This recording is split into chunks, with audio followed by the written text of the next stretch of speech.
You're watching Global Trade This Week with Pete Mento and Doug Draper. Hello, everyone, and welcome to Global Trade This Week. No, I am not in disguise. This is actually my beard. It's gotten out of control. I had made a promise to myself as a sign of solidarity that I was going to continue to grow my beard until the crisis is over. And Doug, it turns out that was a really stupid idea. Yeah. Because this crisis is not going anywhere. Yeah. Well, like you said before, a little ZZ Top action coming down your way, flipping you straight down the highway. So, that's the other thing, Pete. The other thing I got to talk about this. Not my bald head, your hat. That's right. Make tariffs boring again. Yep. I like it. Yep. I had this specifically made for when we go to the Customs Symposium here in a few weeks. And I plan on wearing it, not during the sessions, of course, that would be disrespectful, but I will be wearing it as we socialize in the great city of New Orleans. So you can imagine how happy I am that we're doing it down there this year. Yeah. Well, my recommendation is you squeeze it so the bill is real tight and put a fishing hook in there. Well, that fishing hook would have a ridiculous tariff on it. So that would just be another thing I would talk about. I don't know what's worse, the fact that everyone is coming to me for opinions, that's what I'm here for, right? That's part of the job. Or the fact that so many people who have absolutely no idea what they're talking about have truly ridiculous opinions, and I just have to keep my mouth shut.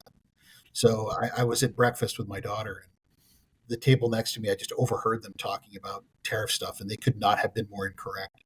And I just sat there, continuing to eat my omelet, keeping my mouth shut. I wasn't going to. Do not engage, my friend. Do not engage. That's probably the right thing to do, right? You're in the thick of it every single day, my friend. I'm at Hanover, the Hanover Marriott there, and I forget Whippany, New Jersey, for the annual PCSC meeting, Pharmaceutical Supply Chain meeting, and I'm a keynote tomorrow. They're definitely getting a little tense because Trump keeps talking about tariffing pharmaceuticals. But man, I tell you, it's just been wild. It's been a wild couple of weeks, brother. Yeah.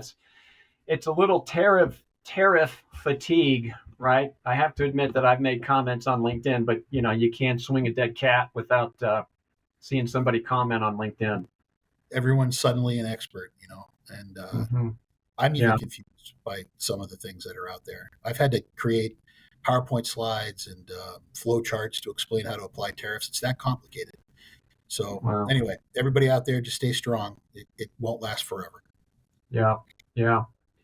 Well, I'm speaking to my fatigue factor, and I'm not. My two topics have nothing to do with tariffs. And so I'll just jump in if that's cool with you, my friend. Well, please do. Let's get it going. Let's start the show. All right. I got two comments. One, this was kind of headline news a couple of weeks ago, and then it just got buried with the chaos of the last couple of weeks. But Walmart is now entering the brokerage business, right? And so obviously to support their network, but also I'm reading they're going to be providing those services for hire. That's what I've heard, right? We'll see how that transpires. But, you got the big dogs coming into the house of the crazy world of truck brokerage, right? And I started thinking about this, like, if you remember, we spoke about this during COVID, that some of these big users of services and providers of services were like, we're going to vertically integrate. Screw it. We need to control our supply chain more, and we are just going to contract their own steamship lines. I think Amazon did that. In-house fleets became a lot more popular. So that is pretty interesting. The second piece that I just saw over the weekend is that Amazon is now going to be offering LTL services as well. But this is a little unique because it's only inbound to their warehouses. But I want to talk about that in a second. I'm going to go back to Walmart. So here's the one thing that I saw, Pete, that caught my attention is the requirements to participate in Walmart's truck brokerage. One of which is a carrier must have a 10 truck minimum, and they must have 5 years of authority, right? Their brokerage authority and their carrier authorities. And there's some safety checks that are above and beyond. They're Walmart specific safety checks, right? So immediately the first thing I thought of that, Pete, is that like 90%, we could get online and Google it, but 90-ish% of every truck company out there has less than 6 trucks, right? It's me and my brother-in-law, and we got a couple of trucks, and my son gets involved every once in a while. And so 90%, my point with that is that 90% of the carriers can't play in the Walmart world, right?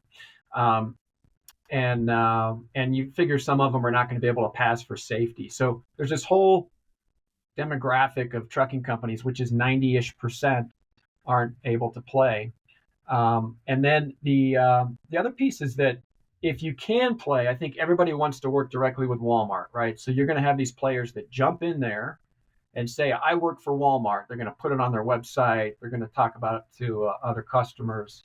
And I think they're going to find out that working for Walmart and the pinch and the squeeze that's involved with every aspect of doing business with Walmart is going to essentially say, hey, we tried it. This doesn't work. And they're going to eject. And what that's going to leave, Pete, in my opinion, is that it's the big boys that can manage the ebbs and flows, that cover all their requirements with 10 truck minimum and 5 years of authority. So I think it'll be interesting to see a flood of companies come in, and then some are going to realize this isn't worth the juice, isn't worth the squeeze, and then they're going to bail back out. And what's going to be left is the big boys getting bigger. And then I won't go into extreme detail, but the Amazon piece is interesting as well. So it's kind of like the vertical integration that we saw during COVID. It should be interesting to see what happens now the big boys are getting in the mix. Yeah, I mean, that vertical integration makes a whole lot of sense when you have that kind of volume. Back in the good old days when I was at Wayfair, we had our own freight forwarder and our own MVCU because of the volumes that we were moving. It just makes sense. It's sort of like being a BCO, right? If you're a BCO, you're controlling your own contractual obligations. But this is even bigger. This is about turning something you have to do into a profit driving kind of engine. And I never ever underestimate Walmart ever. That is something that I think a lot of people have done that have been to their detriment. And when you see other companies, like you said, Amazon doing this, it just makes sense. If you control such a large amount of one way of what's going on, if you know it's going to be empty going the other way, why not get involved? There was a period of time when Target had a customs brokerage business. I don't know if they still do. I imagine they do. It ran very smoothly, and they sold their customs operations to other companies. Maybe suppliers who were using them. They were using the service for Target's own business. They're like, hey, we can do it for your other customers too. And I know that it was a wildly profitable model. I think because technology has gotten so cheap and you can buy technology to help manage this, that might have a big part to do with it as well. Truck brokerage to me that's just madcap craziness. It's very, very crazy to do. I wouldn't want to do it, but I think if anyone with that volume could pull it off, it'd be a company like Walmart. So all the haters out there that are saying this wasn't a good idea, let's revisit it in a couple of years and see how they did with it. Yeah, spot on. Agreed.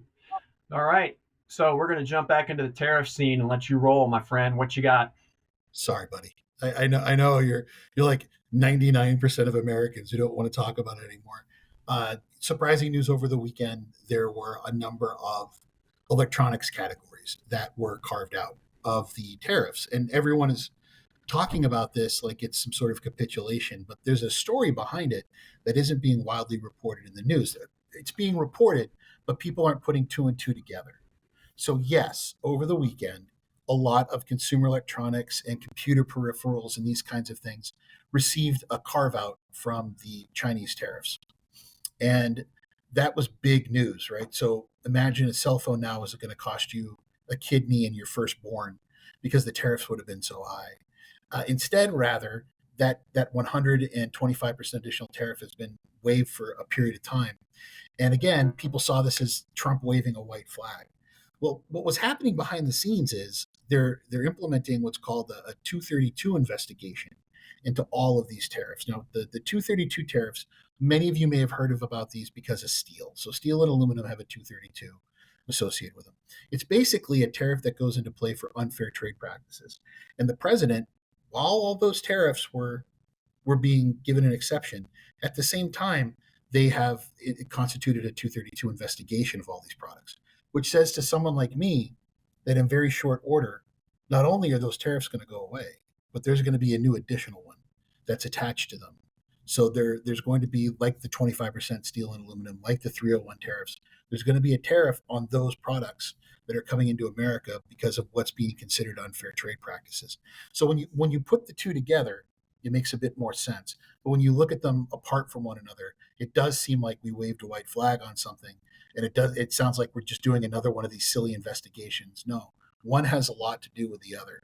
And in the very near term, it would appear that the tariffs on these types of products could go up dramatically. And most Americans get these products from Chinese consumers. So we know Apple's moving to India. That's a pretty interesting one, right? Who else is going to end up moving their electronics manufacturing to the Indias, the definitely the Mexicos, the Vietnams of the world? I think that's what's going to happen next, Doug. Yeah. Yeah, I don't know what to think about all this. The challenge to me is twofold, right? If there was some stability in what's going on a macro level, people can make decisions, right? There's two things. I heard an article like, imagine if you're a CEO and you're trying to figure out, am I going to invest billions of dollars in building a factory in the United States or move a significant amount of operations to India? And then over the weekend, things change. And then on Wednesday, things change. And so, posturing and the art of the deal and all those kind of things, I get it. But it's not negotiating a real estate deal in downtown Manhattan. It's the global economy, right? And there needs to be some stability. Even if it's bad news, there needs to be some stability, which to me is what's coming out with the tariff fatigue, right? It's just crazy. And then you hear stories, and I'm going to say one story, Pete, and then we can go to halftime. Because I have a buddy that's a freight forwarder, and he said that there was a customer that brought in small company, 2 ocean containers. His duty rate at that moment, and I'm sure it'll change, or it has changed and everything else, but in that moment last week, the guy just abandoned his shit. He's just like, F it. I can't deal with it, because his duty rate went from $30,000 to $200,000. And he's like, I'm going to be bankrupt. Like, I literally cannot afford it. Yeah, I'm going to burn the money I paid for all this stuff. But the guy was just like, I'm done. Just forget it, which sucks for the freight forwarder because he's got to deal with all that aftermath. But you hear stories like that. Those are the human interest stories that are drawing attention. But my whole point with that, Pete, is we just need some stability so people can make business decisions. And as you have said multiple times, and we've talked about on the show, panic is more costly than patience. So I think you're going to see a lot of people just sitting tight and not doing a whole lot. Yeah, the market, as you pointed out, any market, right? They want stability. They want predictability. And part of the chaos of all of this plays into the hands of every party, every party. The United States, the country that we're negotiating against, it plays into everyone's hands, because that lack of stability is scaring people from buying things and selling things, which ultimately is bad for both parties. But you keep hearing in the news, there's a lot of progress being made in negotiations with certain countries, except for one big one, and that, of course, is China. Mm-hmm. Yeah. Which takes us to halftime, Doug. Yeah.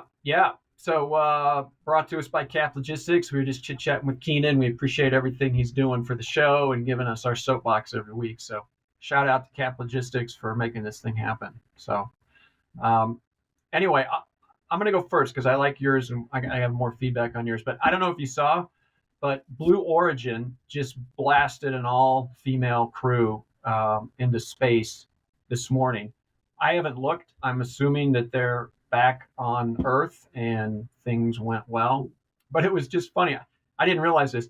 Katy Perry, right, was on the voyage, and then some gal, Gail something or other from the CBS. Right? What's that? Too. Someone from The View, I guess, was on the flight too. Yeah, it's crazy. I don't know. So it's cool that it's all female. It's definitely a press opportunity, especially with Katy Perry. I think she made some funny comments about women finally in space. Not finally in space, but an all-women's crew on a private spaceship. So, Pete, would you go to space? That's the bottom line question. I would love to. I'm that kind of idiot that would, when I was a little boy, if, what job did you want to have? That was one of them. Definitely. I would absolutely love to, Doug. Would you go up? Yeah, I think I would, but it would be kind of in the what they did. 11 minutes, just let me float around for a little bit and come back down. I got a lunch appointment I need to get to. So, I'm not going to spend days and weeks and months up there, but yeah, send me up for 11 minutes and I'll come back down.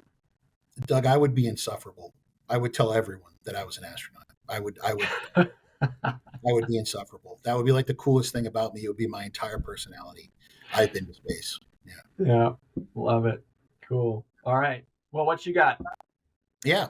So, this Make America Healthy Again, you have a lot of people beating up on fast food. And if you're part of the X universe, you see a lot of stuff back and forth about McDonald's. First of all, I will defend McDonald's till my dying breath. It was an important part of my youth. Big fan. But it begs the question, Doug, what is your go-to fast food restaurant? And what is the meal you would get when you go? Does fast casual fit into that, or is it just everything you get through a drive-through? We can say so. Yeah, fast casual works. Yeah. Chipotle burrito.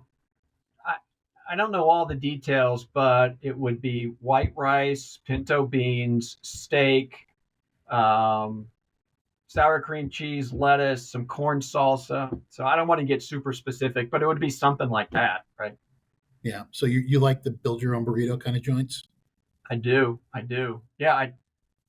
This is honest to God, Pete. I'm not even joking.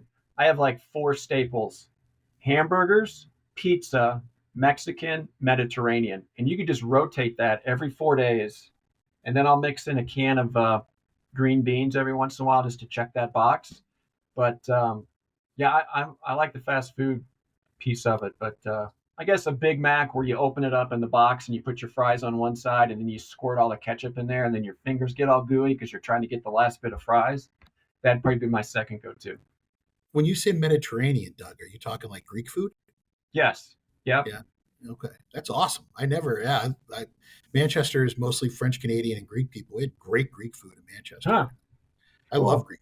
Big fan. I'm not a big fan of feta cheese, which is weird, but I love Mediterranean, Middle Eastern food. One of my go-tos is always a falafel on a pita. I really like that. Some tahini sauce. That's good. That's good. So is that yours or not? No, it's not. My favorite still remains from my childhood Burger King. I have not done it in a long time, but I love the Whopper with cheese. Give me all the crap on it. I want the lettuce, tomatoes. I want everything on there. I love their fries. I've always really been a big fan of their fries, and I round it off with a chocolate shake. If you're really going to go big. So I worked at McDonald's as a young man. You would think that I would have some kind of affinity, but I don't. I do enjoy McDonald's, particularly when I'm out of the country. But for me, I love Burger King. And don't get me wrong, Doug. Hey, let's face it. You got your Five Guys, Fat Burger, all that stuff, Whataburger and In-N-Out. That's all great. But the consistently comfort food level that I get from going to a Burger King, I just can't match it. Yeah, that's good. All right. Cool. Well, that's it. That's halftime. We got a quick one today. So I'm just going to bust into my next topic. This one's kind of quick. Again, it was from a week or two ago, and then we got derailed with all the tariff type of stuff. But in true form of rolling back a lot of I can't even think of the right word here, Pete. Rolling back different requirements out there is that there was an EPA emission requirement that was going to go into effect, I think, in 2027. Right? It was a trucking EPA standards, which talked about emissions and nitrogen oxide in the greenhouse gases. And there was some concern that as that became closer, there was going to be this pre-buy on all these trucks, right? Because it's not retro; it's anything that's made 2027 and further. So there was this expectation there was going to be this explosion of truck acquisitions and purchases, which was going to spike the market, right? And there was, there are people that will benefit from that and people that won't, but they were expecting truck prices to go sky high.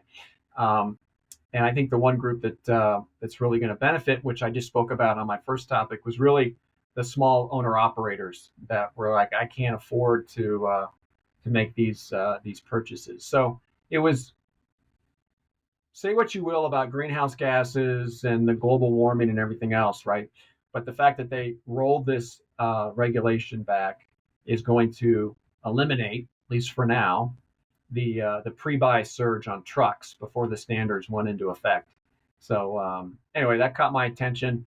I went kind of a trucking theme today and wanted to throw that out there. So I don't know if you've heard about that or have any comments. I looked into it after I saw your topics, and yeah, this sort of rollback on it, and I don't know if it was more of a political move or if it had more to do with just the financial side of it. But either way, it would have been a hell of an expense, right? And I wonder how those people feel that front loaded at this point. The environmental policies, we say it all the time, right? It starts in California, it moves its way across the country. And those policies have a pretty significant impact on cost, really significant impact on cost, whether it's new equipment, changes to fuel, changes to accessories on trucks that make them more fuel efficient, expectations that these owner operators have to do to get their product, their trucks up to code, the safety parts of it as well. I remember very well Smokey and the Bandit. I mean, I don't think the Snowman stopped overnight to get his rest in. I'm pretty sure they started from start to finish. All these things eventually, it's easier to make the argument when it's a safety issue, when it's a driver safety, public safety issue. The environmental stuff always gets a huge pushback because of questions as to whether or not it's truly effective. It's kind of like the tariffs you were talking about, Doug. I wish they'd just stick to something. So that we can create solutions that will help our clients and be able to price it in there, work it into our pricing matrices, make it easier. The flip-flopping doesn't help because this will come around again. Yeah. It will come around again. And when it does, we're going to be in the same position trying to understand how to manage it. I'm not looking forward to it, buddy. Yeah, agreed. All right, bring us home on your second topic. Yeah, but my second topic is going back to these vessel fees out of China. The original intent was we were going to pop these Chinese vessels with a $1.5 million fee per port call. It's a lot of money. I think you talked about it last week or the week before. Yeah. But yeah, you brought it up. It sounds like this got to Capitol Hill and Congress and the Senate just sort of took it behind the woodshed and beat the hell out of it. I'm not sure exactly how that happened. I'm not sure if that was political pressure, financial pressure, whatever the case may be. But the poor folks from the Federal Maritime Commission and USTR and all the rest of them, they just took their belts off and beat them more or less for a couple of days, saying, "What is the point? What is the point of this?" And the point is to rebuild American maritime infrastructure. Okay, great. Well, those costs are just going to get passed on to the consumer, whether that's the NVOCC or the BCO or their ultimate consumers. One way or the other, these additional costs are going to impact Americans. So if we're going to build these new shipyards, if we're going to upgrade all of this, we have to have real concrete reasons for it because it is going to impact consumer cost. And the responses back were always the same. This is a strategic move that our country has to do if we intend to put ourselves in a position where we're going to be able to defend ourselves and to project maritime power, to do all the things that this country needs to do. We've gotten a little too dependent on our allies when it comes to moving cargo. And I don't know if typical Joe voter is going to go along with that when they find out that each container is costing them, $300-400 more a piece, and that's going to get pushed on. People forget this money doesn't come out of thin air. We don't just manifest a check for a couple of $1 billion. Ocean carriers are going to find a way to recoup that money because they have to. They have shareholders, and their shareholders have an expectation. So, Doug, I think this was something that was conceived in haste, was politically beat up pretty bad. And unless the president does an executive order putting it in place, I think it's going to have a hard time getting all the support that it needs to become reality. The one thing that caught my attention was your comment there at the very end.